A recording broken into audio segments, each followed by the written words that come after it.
नमस्कार सर्वांना. आपल्याला सर्वांना माहिती आहे राज्यसेवेची आणि कंबाईन एक्झाम दोन्ही एक्झामची प्रिलिम्स रिसेंट डेजमध्ये कंडक्ट झालेली आहे. आता मुलांना डेफिनेटली क्लॅरिटी आलीच असेल की त्यांचं कट ऑफ क्लिअर होत आहे की नाही. बघा कट ऑफचं फॉर्मल डिक्लेरेशन नाही आलेलं आहे, पण एक जनरल ब्रॉड आयडिया तुम्हाला माहितीच असेल की किती जनरली कट ऑफ जातो आणि यावर्षी किती जाणार. जर तुमचं कट ऑफची रेंज प्रॉपरली येत असेल तर definitely you can prepare for the mains exam. पण ऑब्व्हियसली ज्या मुलांचं नसेल होत तर there is a right time की त्यांना आता MPSC राज्यसेवेसाठी जर प्रिपेअर करत असेल तर राज्यसेवेच्या तयारीसाठी त्यांना अभ्यासाला लागायला पाहिजे. आता या व्हिडिओमध्ये आपण जवळपास कन्सिडर करू की नेक्स्ट इयर दॅट इज 2027 मे मंथमध्ये प्रिलिम्स कंडक्ट होणार. म्हणजे आपण जस्ट एक कन्सिडर करत आहोत. ठीक आहे. तर आपल्याकडे आता जवळपास 11-12 महिने राहिलेले आहेत फॉर द प्रिपरेशन. या व्हिडिओमध्ये पण आपण त्याच टाईम फ्रेमला कन्सिडर करून proper mains plus prelims that is दोन्ही त्याला आपण म्हणतो ना फाउंडेशन प्रॉपरली कसं व्हायला पाहिजे, कुठल्या टाइम पिरियडमध्ये कोणते सब्जेक्ट्स व्हायला पाहिजे, आन्सर रायटिंग कशा हिशोबाने करायला पाहिजे, ऑप्शनला किती वेळ द्यायला पाहिजे, या सर्व क्वेश्चन्सचे आन्सर या व्हिडिओमध्ये डिस्कस होणार आहेत. तर व्हिडिओला प्रॉपरली बघा. जे काही तुम्हाला इम्पॉर्टंट वाटते ते पण तुम्ही याच्यामधून नोट डाऊन करू शकता. त्याचबरोबर सर्टन फॉर्मल अनाउन्समेंट आम्ही तुमच्यासाठी करणार की DK MPSC तुम्हाला या फाउंडेशन बिल्ड करण्यासाठी कशा प्रकारे हेल्प करणार आहे. सो आता आपण व्हिडिओची मेन हायलाईटकडे जाऊया. आणि त्याचबरोबर व्हिडिओ स्टार्ट करायच्या आधी एक सिंपलचं कोट आणला मी तुमच्यासाठी. बघा कसं असते की समय ना लगाओ तय करने के लिए कि आपको करना क्या है, वरना समय तय करेगा की आपका करना क्या है. आय होप हा कोट तुम्हाला समजलं असेल. Now let's begin the video. तर बघा आता तुमचं टार्गेट जर MPSC राज्यसेवाची 27ची एक्झाम असेल तर आता स्टार्टिंग आपण जून महिन्यापासून जेव्हा करतो ते एक गोष्ट लक्षात ठेवा, आपल्याकडे इनफ टाईम आहे, गोल्डन विंडो आहे. आपण म्हणू शकतो बराच टाईम आहे. मे पर्यंत घेतला तर जवळपास 1 वर्ष आहे आपल्याकडे फॉर द कम्प्लीट प्रिपरेशन. तर आपण या व्हिडिओमध्ये 1 बाय 1 डिस्कशन करणार आहोत. Even subject wise strategy book list पण मी या व्हिडिओमध्ये तुम्हाला क्लिअर करून देणार. तर आता आपण पळत पॉईंट्स बघू. बघा या जर्नीमध्ये जेव्हा तुम्ही एंटर होता ना तर नेहमी हा एक टाइम्स ऑफ इंडियामधला आर्टिकल आहे. तर तिथे पण मेन्शन केलं आहे आणि बरेच लोकांनी सांगितलं असेल जे ऑलरेडी या जर्नीमधून गेलेलं आहे, कधी पण आपलं प्लॅन बी रेडी राहायला पाहिजे. कसं असते बघा, दरवर्षी जवळपास 3.6 लाख लोक MPSC एक्झामसाठी अपिअर होतात आणि सिलेक्शन रेट आपल्यालाही माहिती आहे किती कमी वॅकन्सीज असतात. सो आता तुमच्याकडे 2च ऑप्शन उरलेले आहेत की अभ्यास करा आणि तुमचं जो नाव आहे या जो आपली MPSCची रिझल्ट लिस्ट असते त्याच्यामध्ये बुक करून घ्या, किंवा मग 1 वर्ष टाइमपास करा आणि आपल्या आयुष्याचे जे गोल्डन, बघा आपण आपल्या 20मध्ये आहोत, ठीक आहे, 20 आणि 30च्या मिडमध्ये आहोत. हे लाईफचे खूप गोल्डन एज असतात, युथफुल यंग एज असतो.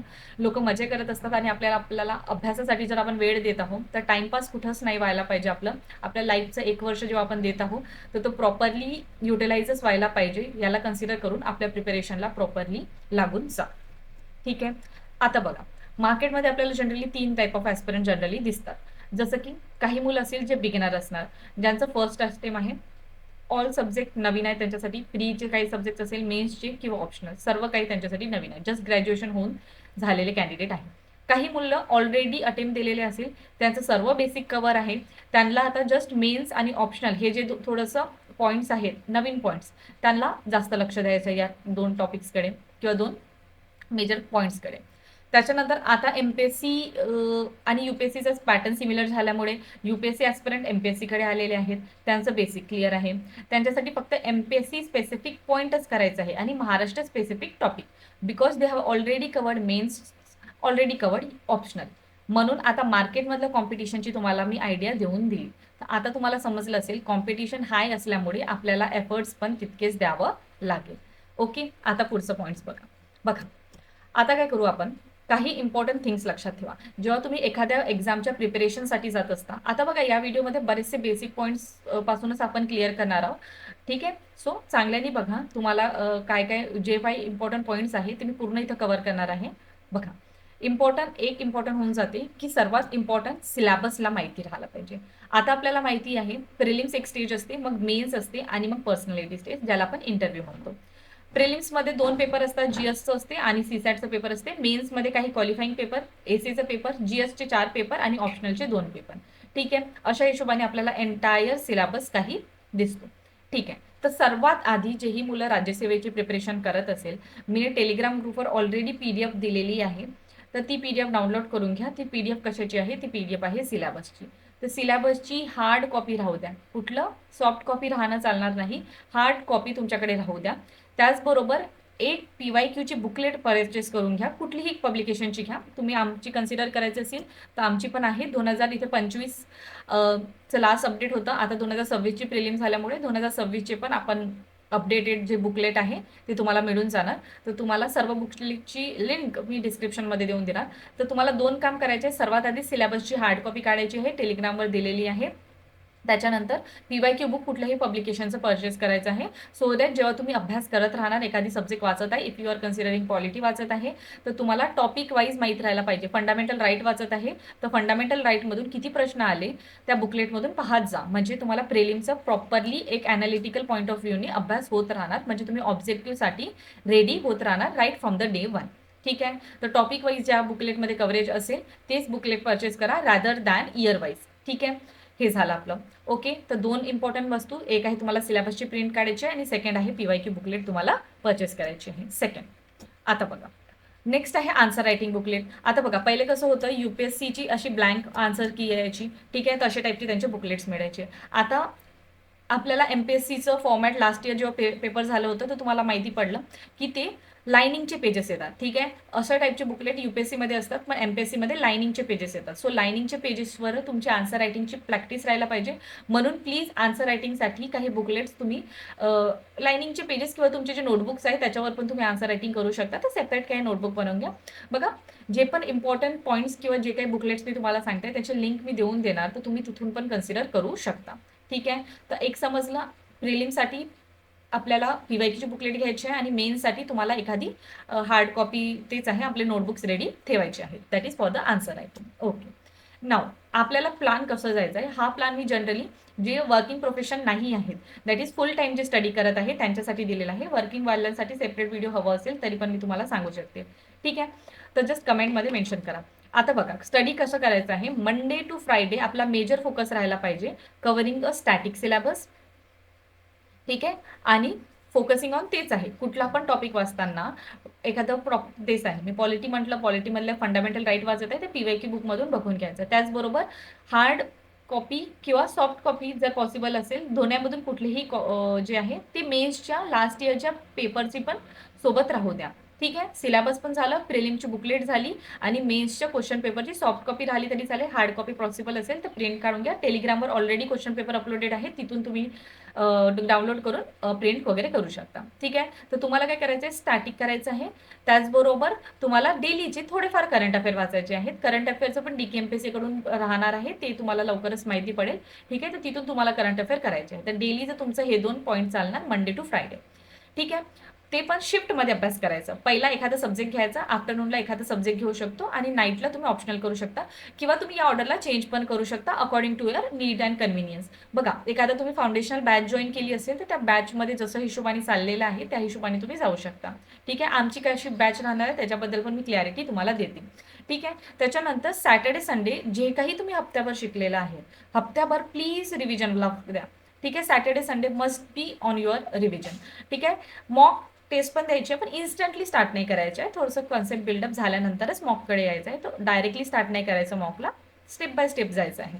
ठीक आहे. तर तुम्हाला आयडिया आला असेल की मंडे टू फ्रायडे आपल्याला अभ्यास करायचा आहे, सॅटर्डे संडे आपल्याला रिव्हिजनला द्यायचं आहे आणि over a period of time, not from June month.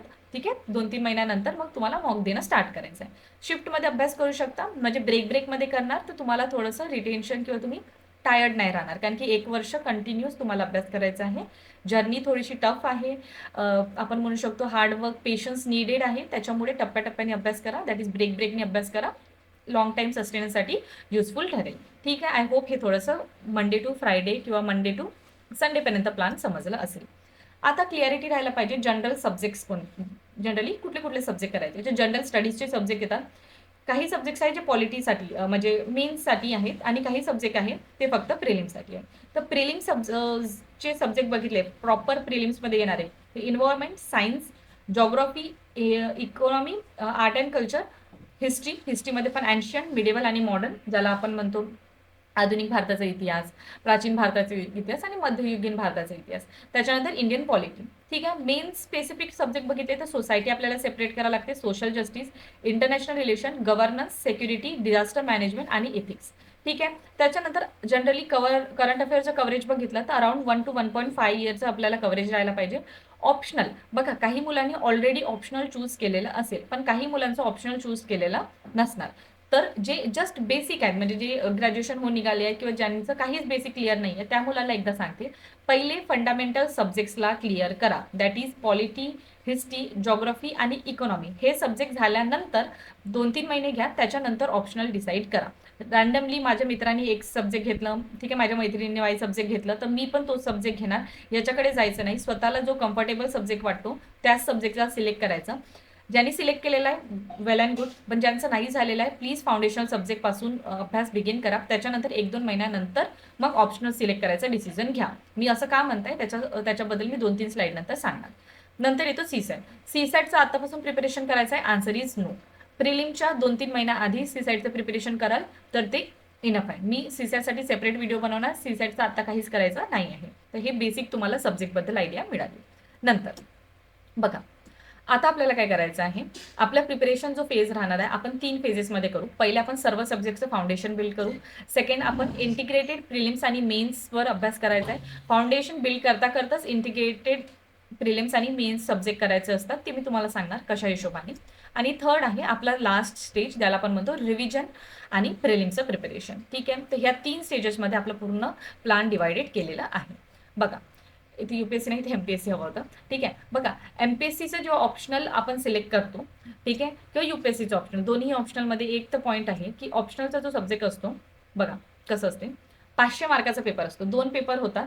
तर तेच आहे, मी मगाशी पण सांगितलं, बेसिक सब्जेक्ट्स पहिले क्लिअर करायचे, पॉलिटी, इकॉनॉमी, हिस्ट्री आणि जॉग्राफी, सो दॅट तुम्हाला एक प्रॉपर फाउंडेशन बिल्डअप होईल. त्याच्यानंतर तुम्हाला ऑप्शनल सिलेक्शनमध्ये इज होऊन जाणार. त्याच्यामुळे please do read the basic subject, त्याच्यानंतर ऑप्शनलला सिलेक्ट करा. लिस्ट पण मी प्रॉपरली दिलेली आहे, आपली जी सिलेबसचं प्रिंट आहे ना त्याच्यामध्ये तुम्हाला सर्व मिळून जाणार. ठीक आहे, त्याच्यानंतर नोट्स तुम्हाला ऑप्शनलचे रेडी करायचे आहेत आणि त्याच्यानंतर आपल्याला आन्सर रायटिंगवर पण फोकस करायचे. हे सर्व आपल्याला प्रिलिमच्या आधी करायचं आहे. बिकॉज आफ्टर प्रिलिम्स कितीही म्हटलं तरी 5-6 महिने राहतात, त्याच्यामध्ये आपलं फक्त फोकस रिव्हिजनवर राहायला पाहिजे. इव्हन सर्व यूपीएससी ॲस्पिरंट हे पूर्ण स्ट्रॅटेजी फॉलो करतात. आपल्यालाही राज्यसेवेसाठी प्रिपेअर करणाऱ्या मुलांनाही ही स्ट्रॅटेजी फॉलो करायला पाहिजे. त्याचबरोबर जनरली एकच मी म्हणजे आपल्या प्लॅननुसार 2-3 महिने घ्या. अराउंड सप्टेंबरपासून तुम्ही तुमचं ऑप्शनलला सुरू करू शकता, अराउंड 5 महिने जानेवारीपर्यंत. ज्यांचं ऑलरेडी सिलेक्टेड नाही आहे ऑप्शन, ज्यांना पूर्ण बेसिक पहिल्यांदा वाचायचे आहेत त्या मुलांसाठी सांगत आहे. पण ज्यांचं ऑलरेडी ऑप्शनल सिलेक्टेड आहे, त्यांना माहिती आहे काय वाचायचे आहे, तर त्यांना जस्ट एक आहे की ऑप्शनलला रोजचे 1 किंवा 2 घंटे देत जा. ठीक आहे, प्रॉपरली त्याचे नोट्स बनवा किंवा त्याचं जे काही आहे तुमचं टाइम फ्रेम त्याला अलॉट करत जा. ठीक आहे, नोट्स मेकिंग आणि आन्सर रायटिंग पण त्याची सुरुवात करून घ्या. ठीक आहे, हे ज्या मुलांचं ऑलरेडी सिलेक्टेड आहे. ज्यांचं नाही आहे त्यांनी थोडं फाउंडेशन बिल्डिंगकडे लक्ष द्या आणि त्याच्यानंतरच प्रिपरेशनला लागा ऑप्शनलच्या. ओके, तर आता आपण फेज वाईज बघितलं तर जून टू सप्टेंबर अप्रॉक्स 4 मंथ आपल्याला डेली 6 ते 7 घंटे अभ्यास करायचे आहे. त्याच्यानंतर पण एक गोष्ट लक्षात घ्या, जेव्हा तुम्ही अभ्यासाला स्टार्ट करणार तर मेन्सचे आन्सर लिहायला डायरेक्टली डे 1 पासूनचं रश नाही करायचं आहे. बघा कसं असते, आपण जेव्हा अभ्यासाची सुरुवात करतो तर आपला कंटेंट बिल्ड नसतो. ठीक आहे, जेव्हा तुमचं कंटेंट हळूहळू बिल्ड होणार त्याच्यानंतर start the answer writing, not from the day 1. जर तुम्ही एखादी फाउंडेशन बॅचमध्ये इनरोल वगैरे असणार तर त्यांचा एक प्रॉपर फॉर्मॅट असतो. डे 1 पासून जर ते आन्सर रायटिंग घेत असणार तर दे नो की कुठल्या डिफिकल्टी लेवलचे आन्सर्स क्वेश्चन्स वगैरे द्यायचे आहेत. तर that is a secondary thing. But if you are self preparing, ते एक गोष्ट लक्षात घ्या की डे 1 पासूनचं आपल्याला कुठलंच आन्सर रायटिंगला स्टार्ट नाही करायचं आहे. थोडंसं कंटेंट बिल्डिंगवर लक्ष द्या आणि त्याच्यानंतर जाऊन कुठे आपलं आन्सर रायटिंगची सुरुवात करायची. ठीक आहे, त्याच्यानंतर 4 फाउंडेशनल सब्जेक्ट्स आपल्याला करायचे आहेत इनिशियल डेजमध्ये. पॉलिटी हा जो विषय आहे त्याला अप्रॉक्स आपण 25 डे अलॉट करू. बिकॉज आपल्याला पॉलिटी आणि GS2 मधला हा पॉलिटीचा सब्जेक्ट येतो, म्हणून त्याला पण कन्सिडर करायचं. ज्याच्यामध्ये आपलं गव्हर्नन्सचं थोडंफार सेक्शन येतो. पण गव्हर्नन्स किंवा आपला मेन्ससाठी मी सेपरेट डेज अलॉट केलेले आहेत. पण पॉलिटी इनिशियल बिल्डअपसाठी तुम्हाला लक्ष्मीकांत वापरायची आहे. सो तेच आहे की लक्ष्मीकांत वापरा. ही एक बुक आहे इंडियन कॉन्स्टिट्यूशन ॲट वर्क, ही तुम्ही वाचू शकता जस्ट ॲज अ रीडिंगची हॅबिट असेल तर. पण अदरवाईज तुमचं लक्ष्मीकांतमधून पण कंटेंट होऊन जाणार. तर दिस इज अ बुक. ठीक आहे, द सेकंड आहे इकॉनॉमी, अप्रॉक्स 30 डेज घेऊ. बघा रिसोर्सेसमध्ये थोडंसं इश्यू येतो. इंग्लिशवाल्या मुलांसाठी मी नेहमी रिकमेंड करते की रमेश सिंग, मृणाल सर और श्रीराम IS चे नोट्स मिळून जाणार. मराठी मीडियमवाल्या मुलांना रंजन कोडंबे सरांचं बुक रेफर करू शकता. अराउंड 30 डेज आपण त्याला अलॉट करू.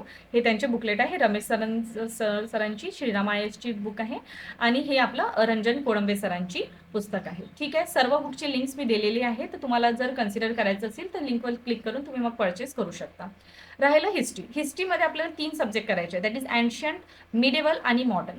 बघा, एन्शियंटसाठी आणि मिडेवलसाठी NCERTs वापरलं तर इझिली तुम्हाला सर्व गोष्टी समजून येणार, पण ती बल्की आहेत. तर मी नेहमी मुलांना रिकमेंड करते, एकदा आमच्या चॅनलवर ना मी मॅरेथॉन अपलोड केलेली आहे एन्शियंट आणि मिडेवल हिस्ट्रीची.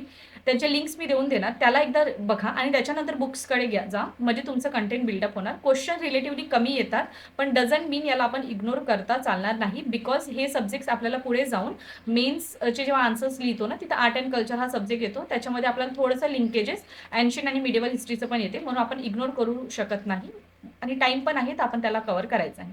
मॉडर्न हिस्ट्रीसाठी Spectrum is a good book. त्याला तुम्ही मेन्ससाठी पण रेफर करू शकता, इव्हन प्रिलिम्ससाठी पण, इंग्लिश मीडियम ॲस्पिरंट. पण जर तुम्ही स्पेक्ट्रम पुस्तक वाचत असेल तर तुम्हाला सेपरेटली तुम्हाला महाराष्ट्राचे समाज सुधारक हा जो विषय आहे त्याला हा जो टॉपिक आहे त्याला तुम्हाला सेपरेटली प्रिपेअर करावं लागेल. आणि महाराष्ट्राचे जे समाज सुधारक आहेत याच्यावर भरभरून प्रश्न आलेले आहेत MPSC राज्यसेवेमध्ये आणि इव्हन मेन्समध्ये पण आलेले आहेत एखादं समाज सुधारक बद्दल. त्याच्यामुळे त्याला प्रॉपरली प्रिपेअर करायचं आहे, हे गोष्ट लक्षात घ्या. त्याच्यानंतर मी मराठी मीडियमवाल्या मुलांना सांगून देते की समाधान महाजन सरांची एक सिंगल बुक रेफर केली तरी हे तुमचं सर्व कव्हर होऊन जाणार.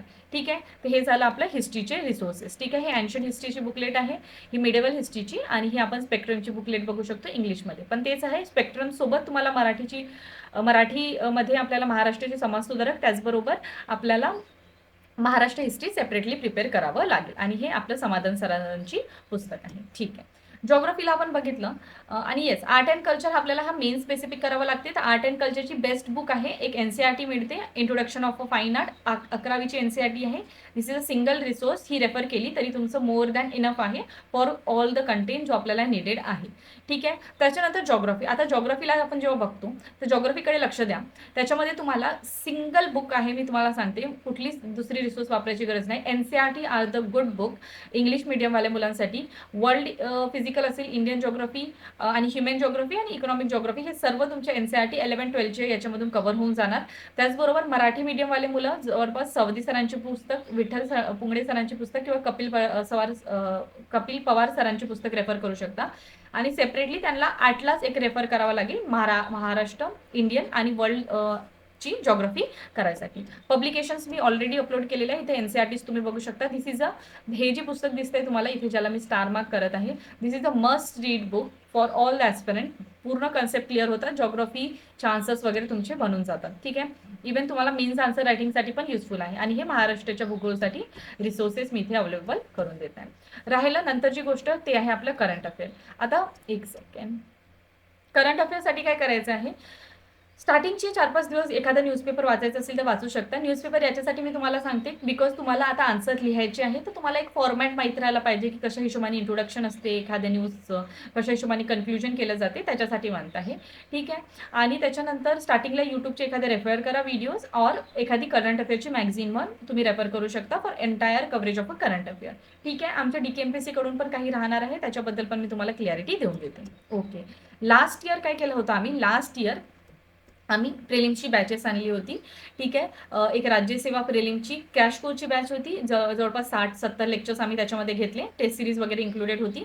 त्याच्यानंतर प्रिलिमची एक रिव्हिजन बॅच होती, ज्याच्यामध्ये आपण मॅरेथॉन लेक्चर्स घेत होतो. तर लास्ट इयरच्या सक्सेसनंतर आणि त्याच्यामध्ये पण एक पॉईंट मला सांगायचं आहे की आमच्या प्रत्येक सब्जेक्टची बुकलेट अवेलेबल आहे. ज्याही मुलांना कन्सिडर करायची असेल ते आम्ही कनेक्ट करू शकतात. प्रत्येक सब्जेक्टची बुकलेट तुम्हाला आम्ही अवेलेबल करून देणार. ठीक आहे. तर ही आमची सर्व बुकलेट्स होते फॉर द MPSC राज्यसेवाचे साठी, पर्टिक्युलरली प्रिलिम्स रिलेटेड नोट्स आहे. मेन्सची सेपरेटली नोट्स तुम्हाला अवेलेबल आम्ही करून देणार ना लवकरच. ठीक आहे. तर हे प्रिलिम्सची बॅच होती. आणि त्याच्यानंतर यावर्षी ऑब्व्हियसली वी थॉट की एक आन्सर रायटिंगची पण एक बॅच राहायला पाहिजे, ज्याच्यामध्ये पूर्ण मुलांचं आन्सर रायटिंग जे आपल्याला मेन्ससाठी ऑप्शनलसाठी इम्पॉर्टंट आहे त्याच्या रिगार्डिंग. आता बघा कसं असते, जनरली आन्सर रायटिंग म्हटलं तर आपल्याला प्रत्येक क्वेश्चनची डिमांड समजावी लागते. अप्रोचमध्ये आपल्याला इंट्रोडक्शनमध्ये काय लिहायचं आहे, बॉडीमध्ये काय लिहायचं आहे आणि कन्क्ल्युजनमध्ये काय लिहायचं आहे ह्याची बद्दल पूर्ण क्लॅरिटी राहायला पाहिजे.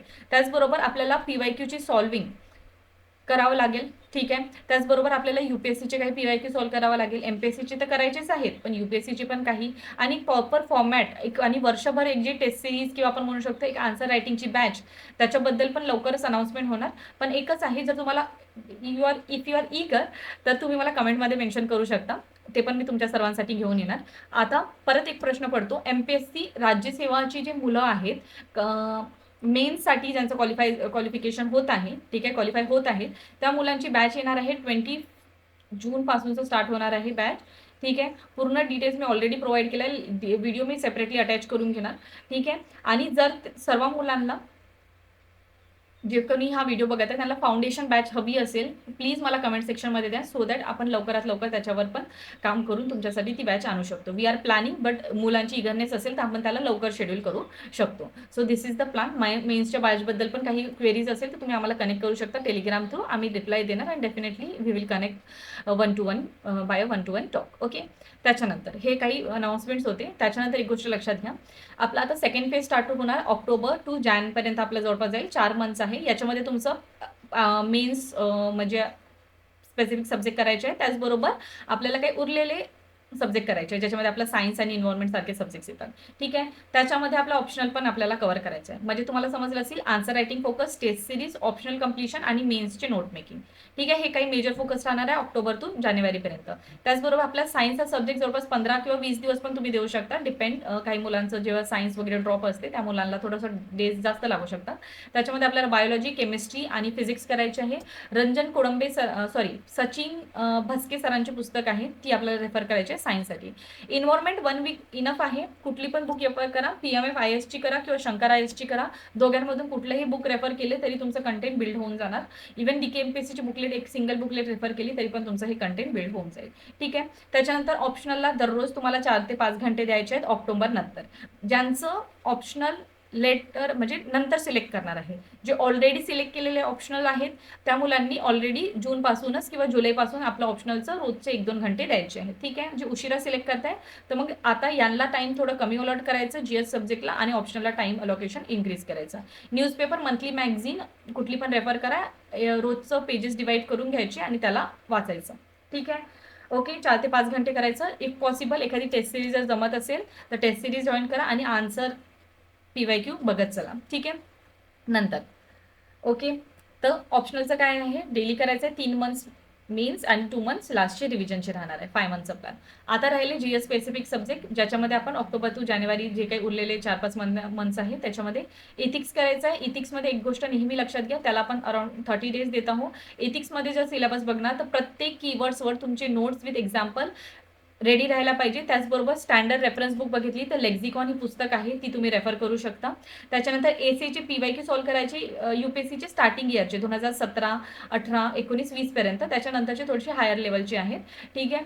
तर ते थोडंसं सॉल्व्ह करा, ते होऊन जाणार. आणि प्रिव्हियस इयर MPSC राज्यसेवेचं ते आपल्याला करायचं आहे. Regarding governance, international relations, society and social justice, security आणि डिझास्टर मॅनेजमेंट 40 ते 30-40 दिवस करायचे. नोट्स त्याचं प्रॉपरली प्रिपेअर करायचं. ठीक आहे. ऑप्शनलचं तेच आहे. डेली प्लॅन मी तुम्हाला ऑलरेडी क्लिअर केलेला आहे आणि करंट अफेअरचं पण सिमिलरली चालत राहणार.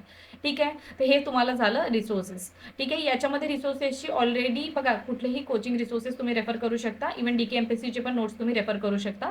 Okay. For the particular mains section. Okay. नाव लास्ट फेज राहणार आहे मार्च टिल आपलं प्रिलिम्स. त्याच्यामध्ये आपला फुल फोकस राहणार आहे रिव्हिजनसाठी.